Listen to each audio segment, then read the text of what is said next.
More and more psychological and neurological science is discovering that much of our decision making is made at an unconscious and emotional level. So what we're discovering is that when we're thinking about mundane and pretty simple issues, so things like small calculations using our short-term memory. So it's person, woman, man, camera, TV.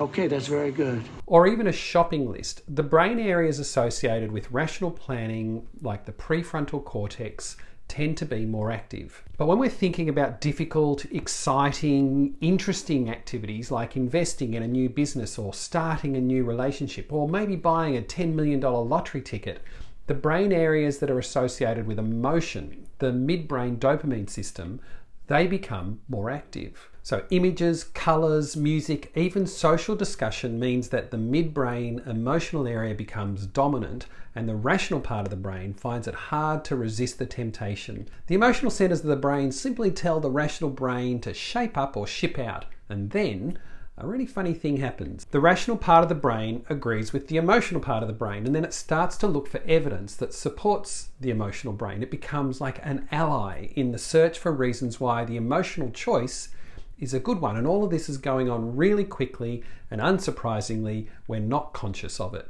And probably one of the most important discoveries arising from research is that the human brain's speaking hemisphere contains a unique interpreter function that actually generates a conscious explanation for any unconsciously motivated action or unconsciously generated feeling, like an emotional response. And it makes us totally believe that the conscious explanation actually was the reason for the action or the feeling. So this function has been called the great explainer or the great interpreter, because what it does is it convincingly explains away anything we do or feel instinctively so that we're never startled by unplanned actions. So if we're confronted with information that doesn't connect with our self-image, with knowledge we already have, or conceptual framework, the interpreter creates a belief that allows all that incoming information to make sense and mesh with our ongoing idea of ourself. So when it comes to buying something that's purely based on chance, or dealing with something that we don't completely understand, like a new concept, or maybe buying that lottery ticket, or perhaps investing,